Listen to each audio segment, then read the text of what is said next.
The evening sky carried shades of gold as the sun lowered behind the tall buildings of the city. Streets were filled with the usual noise of cars, horns, and people rushing home. Among the traffic, a dark blue car moved calmly, driven by a woman named Clara. She was in her late 30s, her skin warm brown, her posture upright, and her expression calm yet thoughtful. Clara had just finished a long day at the courthouse. She was not just another lawyer or worker, she was a judge. Over the years, she had built her name with fairness, wisdom, and hard work. But today, her thoughts were far from her cases. She was looking forward to a quiet dinner with her mother, who had been waiting at home. As Clara drove through the main road, she noticed flashing lights in her rearview mirror. A police car was signaling her to pull over. She frowned slightly. She knew she hadn't broken any traffic rules. Still, with her usual discipline, she guided her car to the side of the road. A tall police officer stepped out of the patrol car. His name was Mark.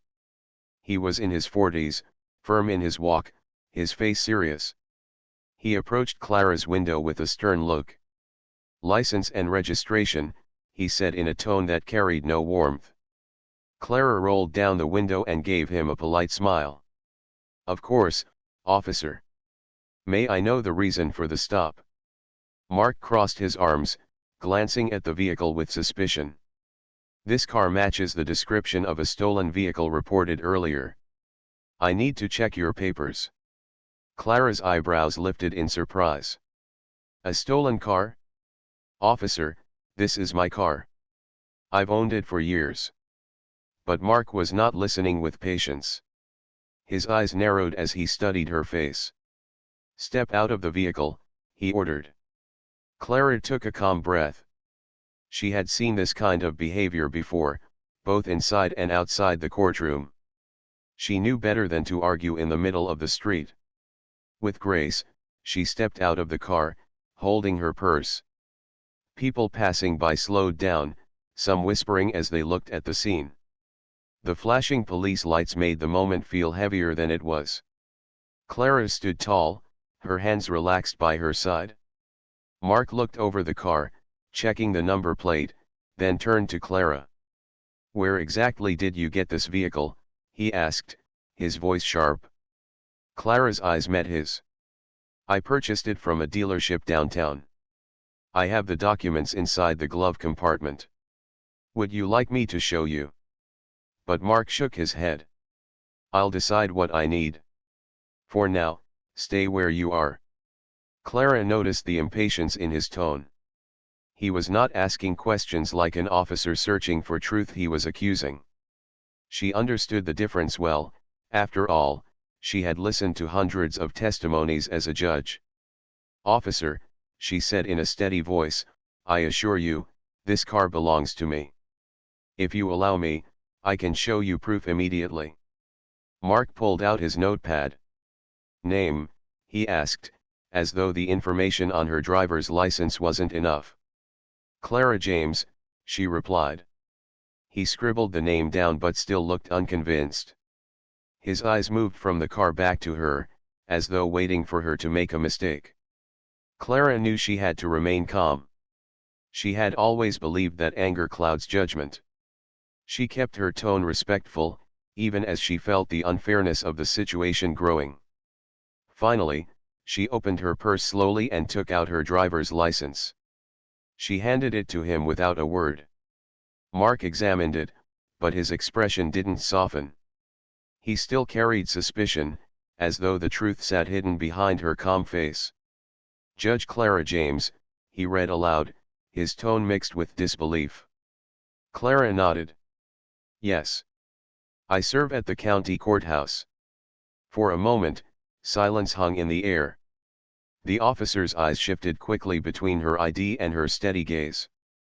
It was clear that the information had shaken him, but his pride kept him from stepping back. Instead, he forced a dry cough and said, "Well, titles don't matter here. A car is reported stolen, and you're driving one that matches it." Clara folded her hands in front of her. "Titles may not matter here, officer, but truth always matters. And the truth is, this car is mine. If you give me one moment, I will show you every document you need to clear this misunderstanding. More people had stopped now, watching quietly from a distance. The weight of eyes seemed to press on the scene. Mark shifted uncomfortably. He had expected the driver to be nervous, unsure, maybe even apologetic. But Clara was calm, composed, and confident. Her presence carried quiet authority that unsettled him. She reached into her purse again, this time pulling out another card, her official judge identification. She held it up with steady hands. "This is who I am," she said firmly, her voice clear.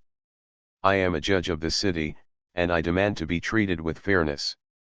Now, officer, will you let me show you the proof that this car is mine?"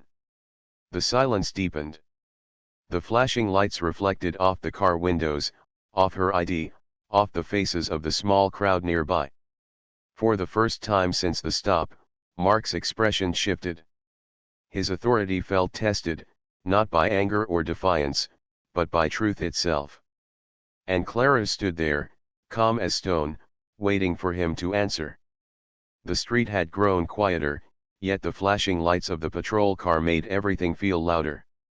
Clara still held her judge ID in her hand, her face calm and steady. The small group of onlookers stood at a distance, whispering softly among themselves. Some even took out their phones, recording the scene. Officer Mark shifted his feet, clearly uncomfortable. He had stopped many drivers before, but never had he faced someone who looked at him with such calm strength. Clara was not raising her voice, not making demands in anger, yet every word she spoke carried weight. "I asked for your license and registration," Mark repeated, his voice firmer than before, trying to hold onto authority. Clara nodded politely.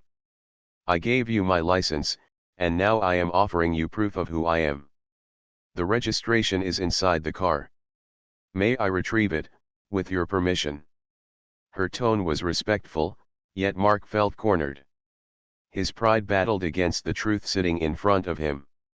He could feel the eyes of the crowd, the recording phones, the quiet judgment of strangers. "Fine," he muttered after a pause. "Slowly. Get it?" Clara walked with measured steps to the driver's side, opened the glove compartment, and took out the folder that held her car documents. She returned to Mark, holding them out gracefully. "Here are the papers," she said simply. Mark opened the folder, his eyes scanning the registration, the insurance, the purchase documents. Everything matched.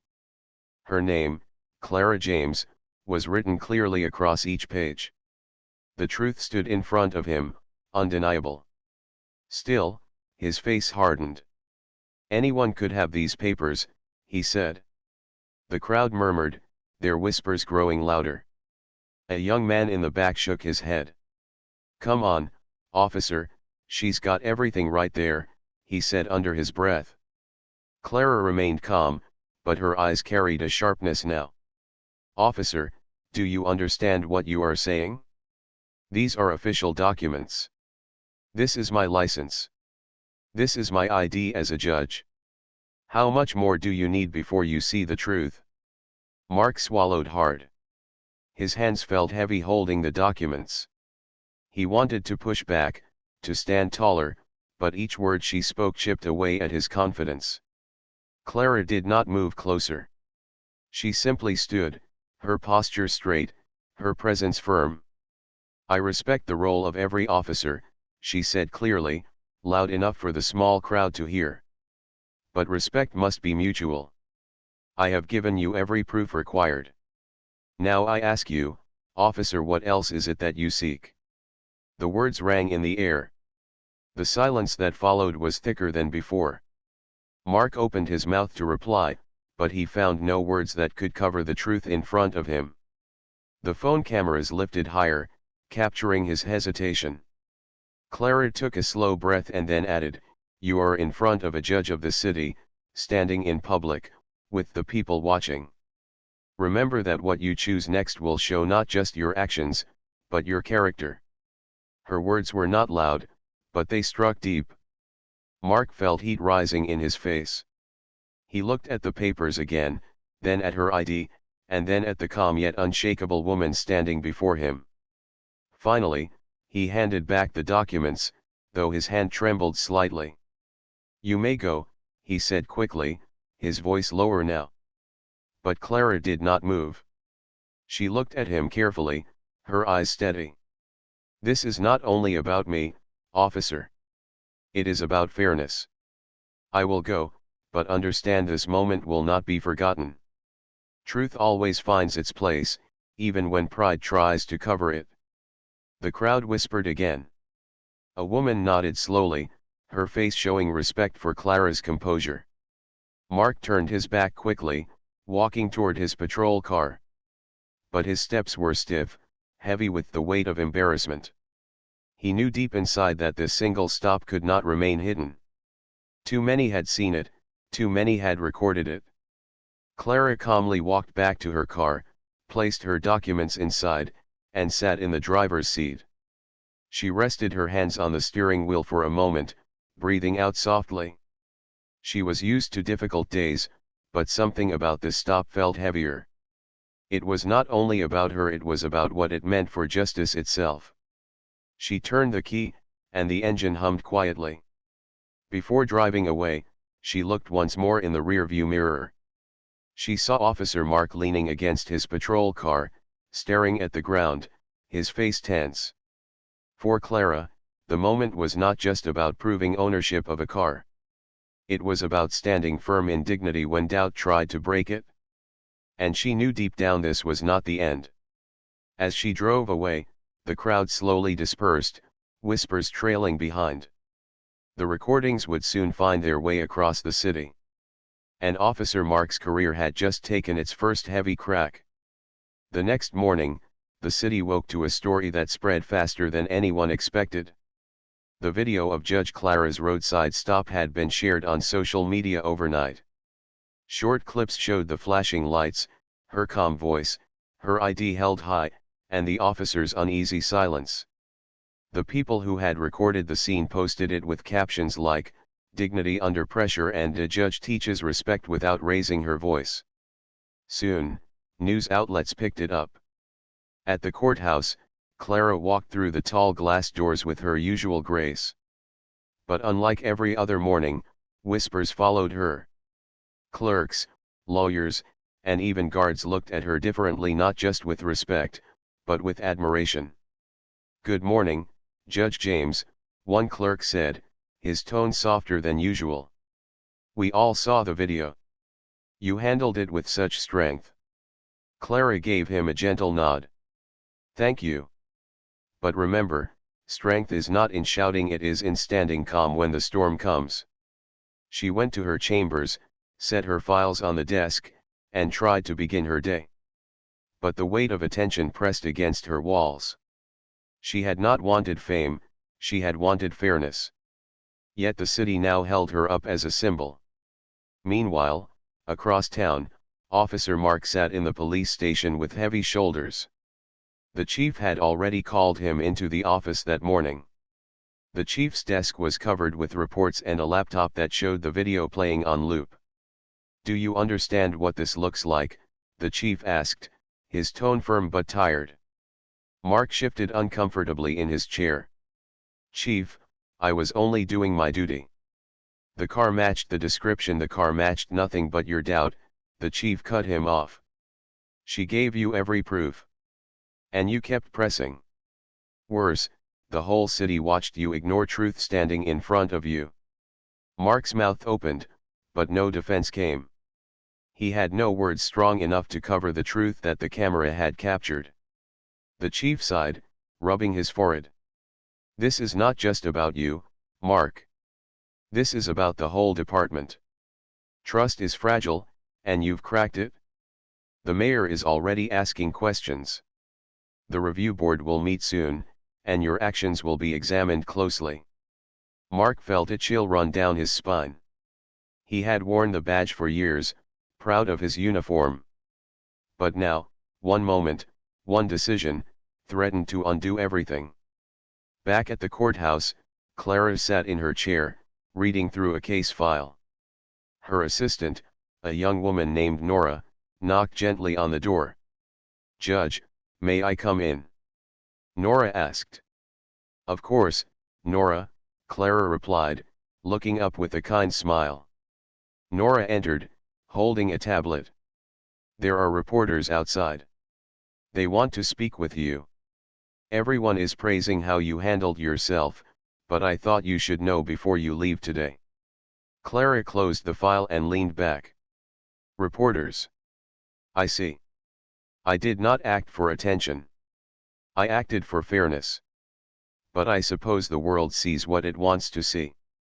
Nora nodded. "That's true, Judge. Still, people are inspired. Many are saying you showed how dignity can defeat pride." Clara's eyes softened. She thought of her mother waiting at home, who had always told her, when others shout, choose silence. Silence carries more weight than anger. Those words had guided her last night. And now, they echoed through the city. Later that day, Clara stood in her courtroom, her robe flowing as she entered. Everyone in the room stood, as always, but the silence carried something different, respect that was deeper, stronger. She listened carefully to the cases, asked questions with fairness, and gave her rulings with calm judgment. To her, nothing had changed. But to the people watching, everything had. Outside, cameras flashed as she walked to her car. Reporters called her name, asking questions about the officer, about her feelings. Clara simply gave a small smile and said, "The law belongs to everyone. No one stands above truth. That is all." Her words were simple, but they filled the evening news. Meanwhile, Officer Mark sat alone in his apartment that night. His phone buzzed with messages, friends asking what had happened, colleagues sending cautious words, strangers filling his inbox with criticism. He turned it off and stared at the dark ceiling. He thought of Clara's steady gaze, her calm voice, her words that cut deeper than any anger could. And for the first time in years, he felt his badge slip from his heart.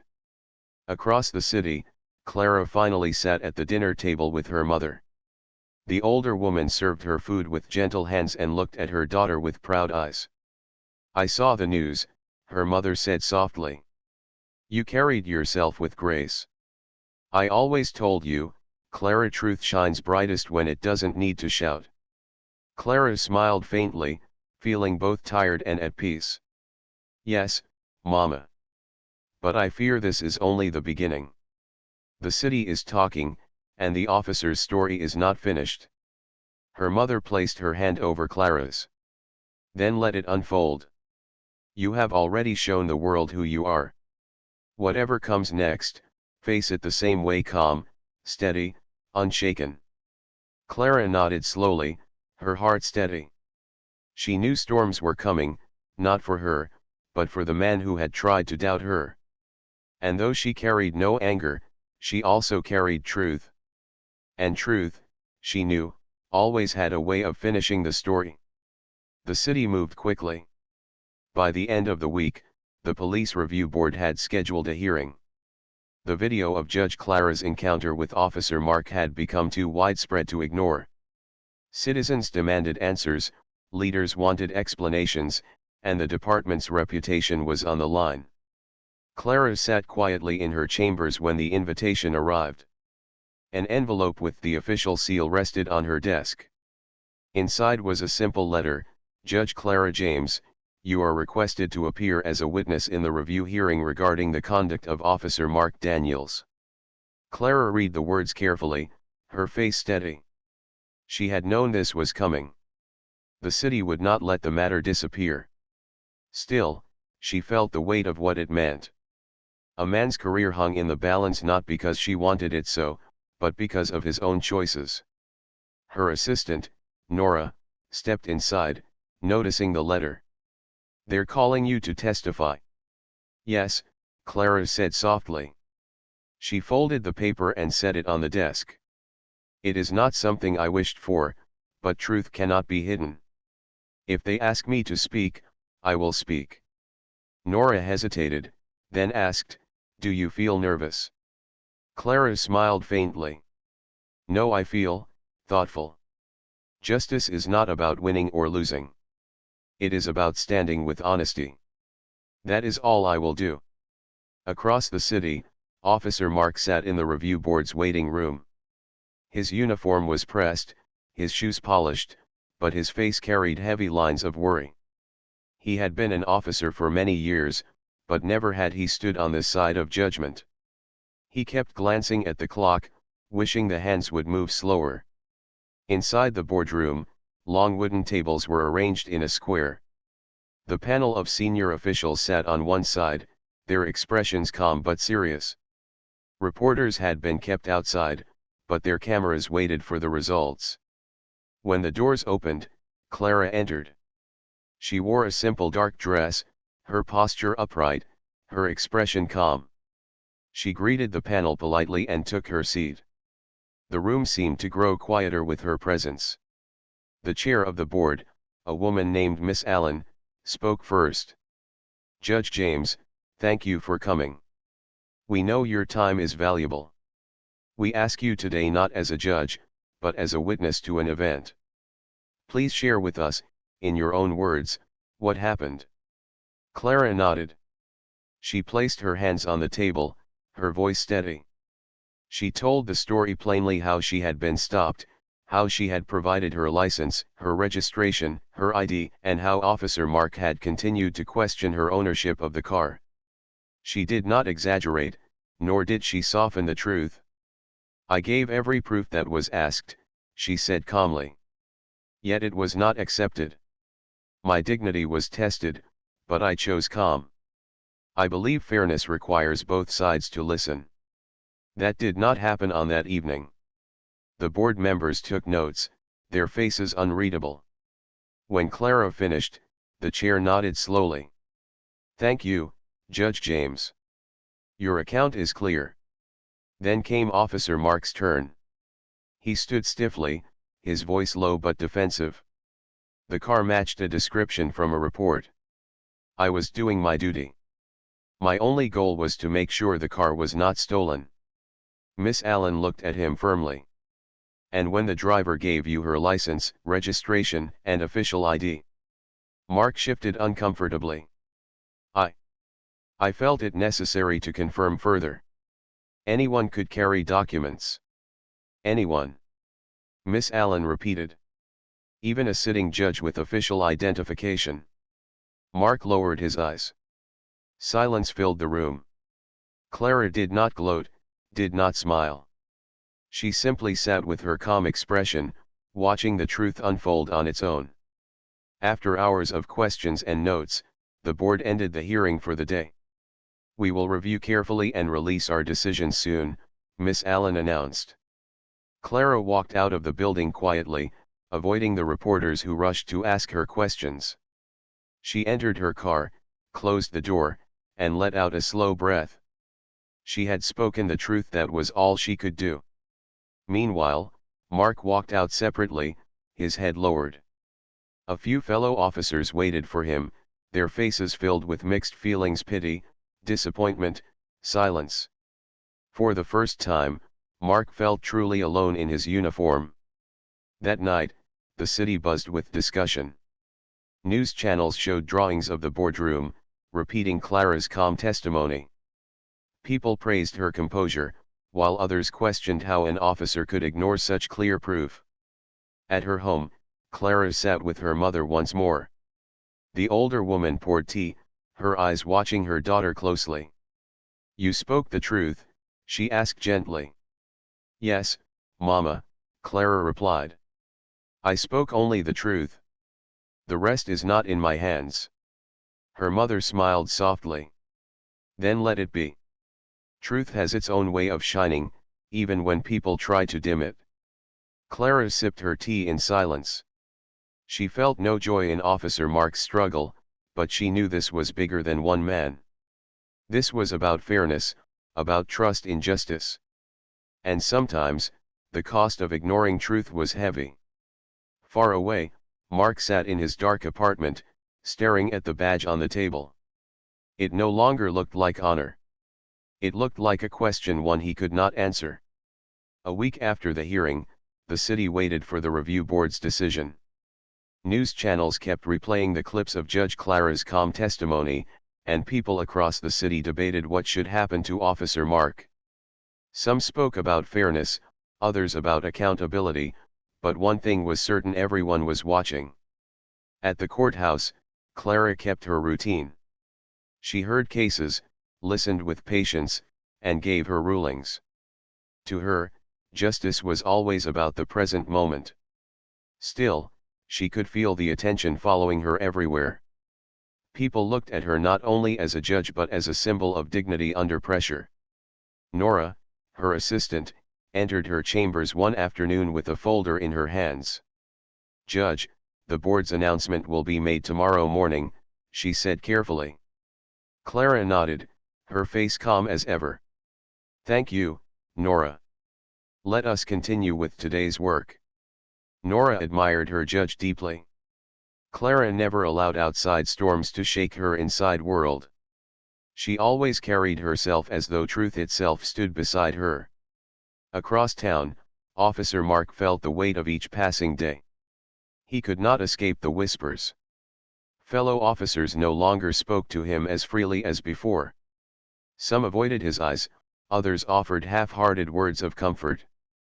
But all of them knew the decision of the board would decide his future. The night before the announcement, Mark sat at his small kitchen table. His badge lay in front of him, shining under the dim light. He held it in his hand, remembering the day he first received it. He had promised himself that he would serve with honor. Somewhere along the way, pride had taken the place of patience. He closed his eyes, hearing again Clara's steady voice from the hearing: "Truth always finds its place, even when pride tries to cover it." Those words echoed in his mind. The next morning, the boardroom was filled with press, officials, and citizens who had come to hear the decision. Clara arrived quietly, her dark robe flowing, her steps steady. She did not look around, she simply took her seat as a witness, ready to listen. Mark entered soon after.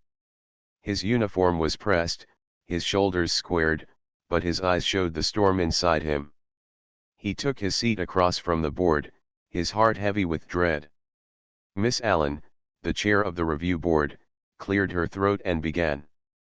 "After careful review of the events, testimonies, and evidence, this board has reached its decision." The room grew still. Even the sound of the cameras seemed to fade. "Officer Mark Daniels," she continued, "you failed to respect clear and valid identification. You disregarded official documents presented to you. Your actions showed not caution, but bias, and in doing so, you undermined trust in your position." Mark's hands tightened on the edge of the table. His breath grew shallow. Miss Allen's voice carried steady authority. "Therefore, this board rules that Officer Daniels will be removed from active duty effective immediately.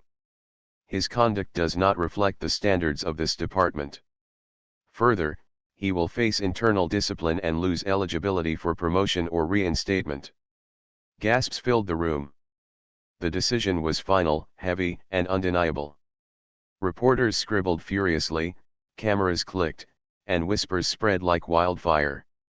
Mark lowered his head, his body slumping as though the weight of years pressed on him at once.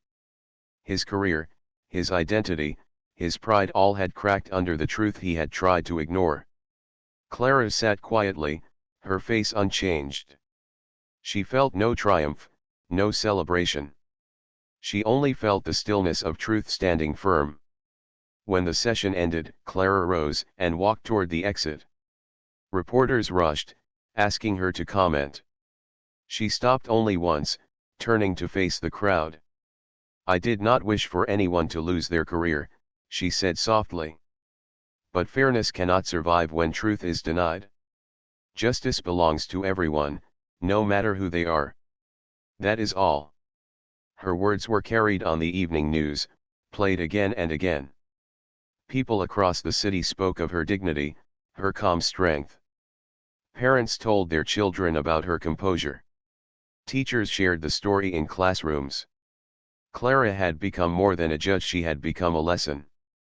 Meanwhile, Mark walked out of the building through a side door, avoiding the reporters. He carried a small box of his belongings from his locker. For the first time in years, he wore no badge on his chest. His uniform felt empty without it. He drove home in silence, his mind replaying every moment that had led to this. He remembered Clara's calm face, her steady words, and how she had never once raised her voice. That calmness had defeated him more than anger ever could. At her home that evening, Clara's mother waited by the window. When Clara arrived, her mother opened the door with a gentle smile. "You stood with truth, my child. That is all that matters." Clara hugged her mother, resting her head on her shoulder. "It was not easy, Mama. A man has lost his place. I did not want this." Her mother stroked her hair. "The loss is not from you, Clara. The loss is from his choices.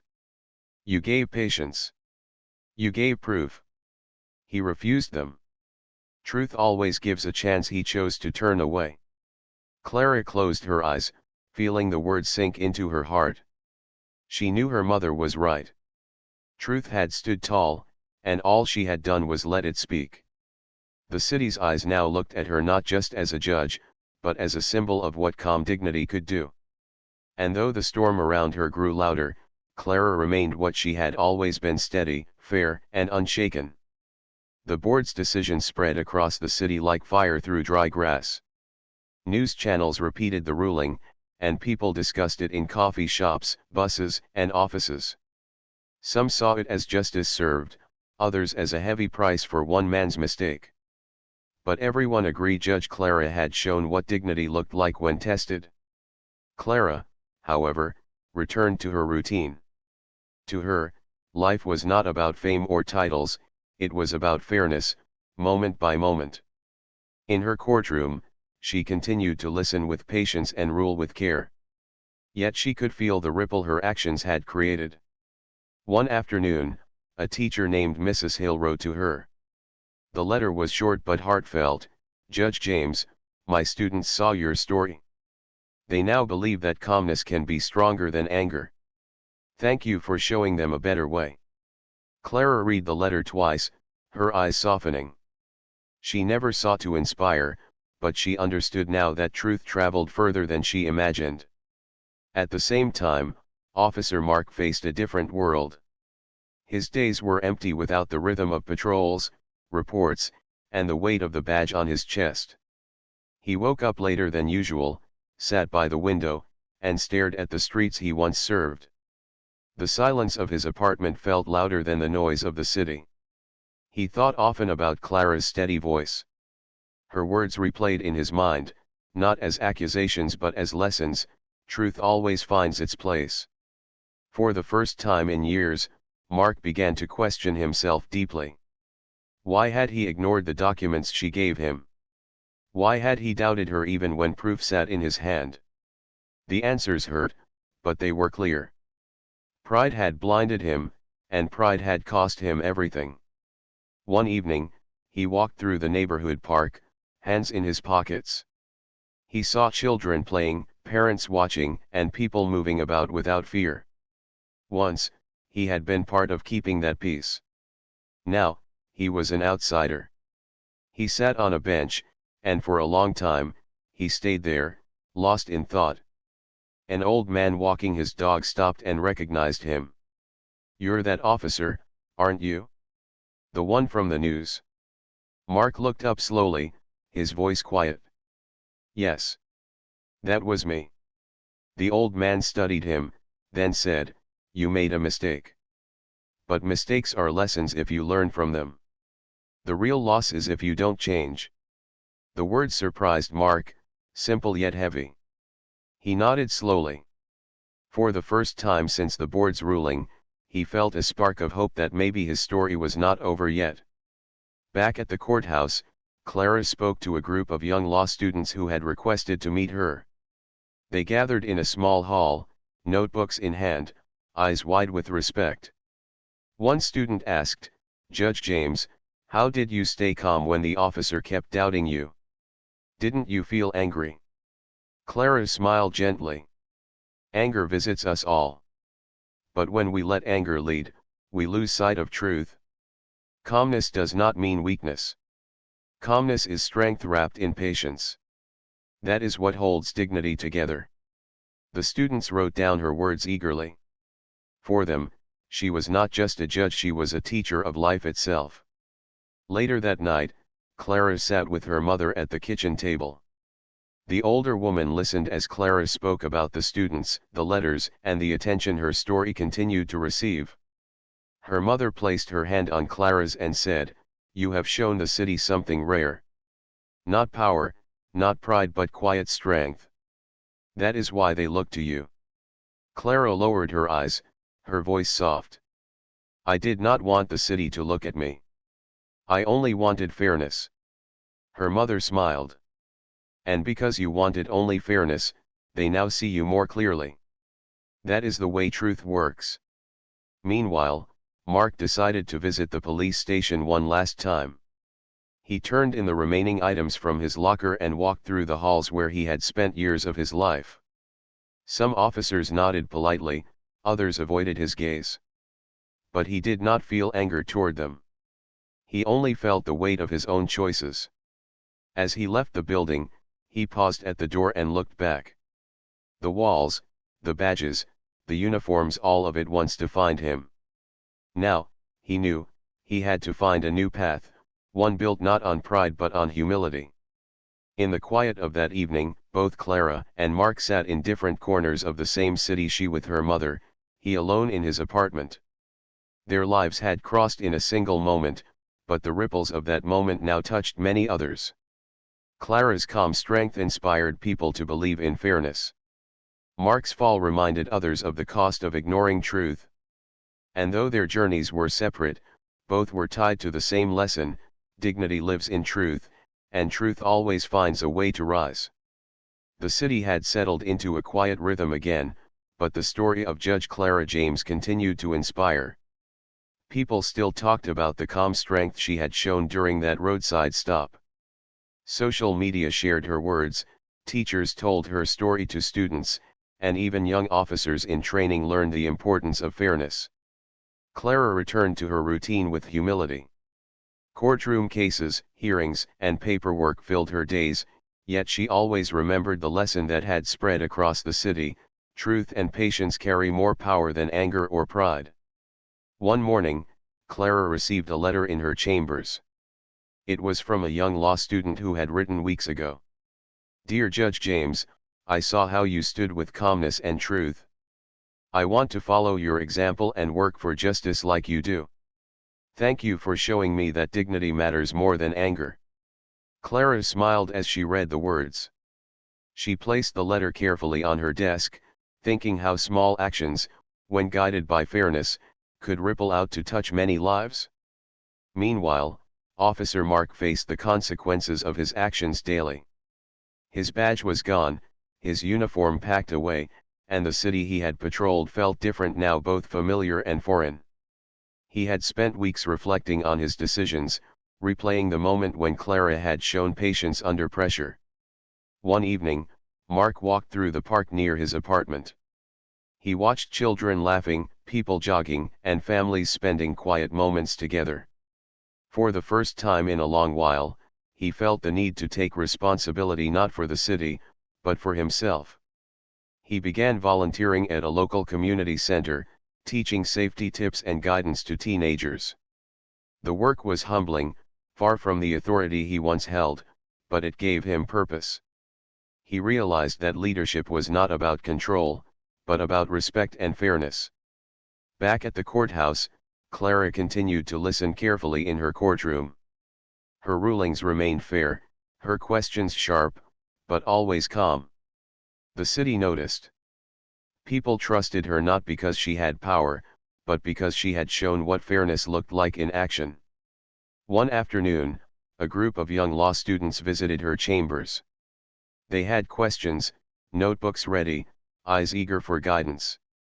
Judge James, one student asked, "How do you stay so calm when people doubt you or challenge you unfairly?" Clara looked at them with gentle eyes. "Calmness is not weakness. It is strength guided by patience. When you let truth guide your actions, fear and anger lose their power. Stand with honesty, and you will be stronger than any challenge." The students nodded, writing diligently. For them, she was more than a judge, she was a living lesson in dignity and courage. Meanwhile, Mark had come to understand the real meaning of her words. In the quiet hours of the evening, he often thought about that roadside encounter. He realized that his pride had blinded him, and his mistake had cost him a career. Yet, it had also given him a chance to grow. He could no longer serve as a police officer, but he could serve his community in new ways, with humility guiding his actions. One day, while walking past the courthouse, Mark saw Clara leaving the building. He paused, unsure whether to approach. Clara noticed him, and her eyes met his for a brief moment. There was no anger in her gaze, no judgment, only the calm understanding of someone who had lived by truth. Mark nodded slightly and continued walking, feeling a small but significant weight lift from his shoulders. He had learned humility, and for the first time, he accepted it. Clara returned home to her mother that evening. They sat together with tea, as they often did. Her mother spoke softly, "You have shown the city something rare, Clara. Not power, not fame, but dignity. That is why people follow your example." Clara smiled, feeling both tired and content. "Mama, I only wanted fairness. The rest belongs to truth itself." The city, meanwhile, continued to change slowly. Young officers in training were taught about respect and verification. Citizens began to feel that fairness was possible, even when authority seemed absolute. Clara's calm strength had sparked a quiet revolution in understanding, proof that patience and truth could reshape hearts and minds. And in quiet corners, people whispered about her courage. They spoke of the judge who had stood calm in the face of doubt, whose dignity had not only ended a career built on pride but also inspired a city to reconsider what justice and respect truly meant. As Clara looked out of her window one evening, the city stretched beneath her in lights and movement. She took a slow breath, her heart steady. She had done nothing extraordinary, only what was right. Yet the world had noticed, because when truth meets courage, even the smallest actions can echo far and wide. And somewhere across town, Mark worked with teenagers, teaching lessons of patience, fairness, and respect. He had fallen, but he was rebuilding, guided by the example of someone who had faced doubt with calm and dignity. In that city, justice had not only been served, it had been seen, understood, and remembered. And that, Clara knew, was the true power of truth.